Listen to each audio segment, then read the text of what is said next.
All right, welcome everybody. So earlier today I saw this video on YouTube when I was scrolling through, and I found it to be really kind of an inspirational video. And I tried to share it to my Facebook page, and Facebook wouldn't let me share it at that time. And so I thought, well, there's more than one way to get it out there. So I thought I'd just come on here and do a YouTube live and play it that way. So anyway, it's just a really short video. It's only about 2 minutes and 28 seconds. But it's really inspirational, really made me think. So let's go ahead and start the video. Every one of us probably knows who Billy Graham is. To date, he has reached over 2 billion people with the good news through his evangelistic crusades. He has shared the gospel with more people than anyone in history. The impact God has made through his life is immeasurable.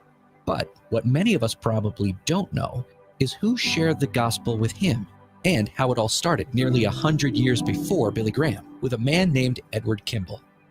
Edward Kimball was a humble Sunday school teacher in Detroit with a passion for investing in his students.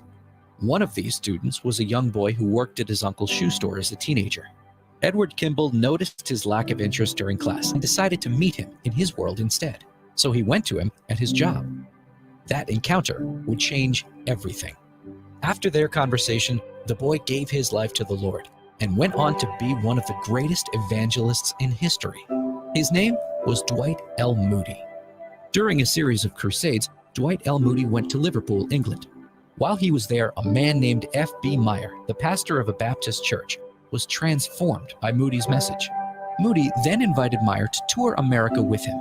At a Bible conference, Meyer asked the audience, "If you are not willing to give up everything for Christ, are you willing to be made willing?" This question challenged a man in the crowd named John Wilbur Chapman, who then also went on to become an evangelist. Billy Sunday, a professional baseball player at the time, attended one of Chapman's meetings, where he gave his life to the Lord, quit his baseball career, and pursued Christian ministry. During the early 20th century, he went on to become the nation's most famous evangelist. In 1934, a group of believers who came to the Lord through Sunday asked evangelist Mordecai Ham to organize local revival meetings in Charlotte, North Carolina. It was at one of these meetings that Billy Graham gave his life to the Lord. Edward Kimball was a simple man, but his passion and obedience led to one great encounter that created a timeline leading to the salvation of millions. Every encounter matters. You may not feel like a great evangelist like Billy Graham or Dwight L. Moody, but you never know what chain you may be a part of when sharing the good news. Anyone can count the seeds in an apple, but only God can count the number of apples in a seed.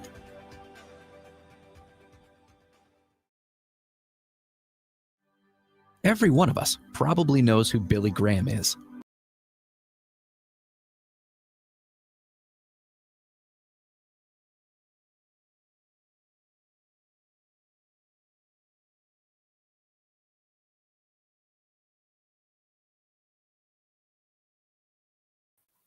All right.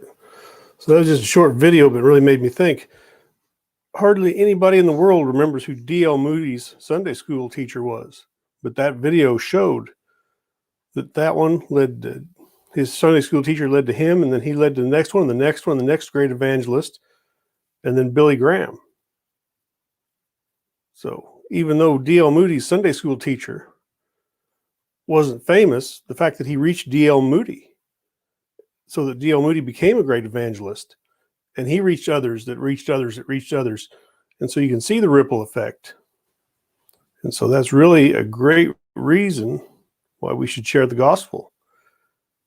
Every born-again believer is supposed to be doing the Great Commission, and sharing the gospel of Jesus Christ is part of the Great Commission. So I just encourage everyone, share with your family and friends who aren't believers yet. Who knows, you may, by sharing your testimony, reach the next great evangelist. And so with that short message, God bless everybody and hope to see you on the next broadcast.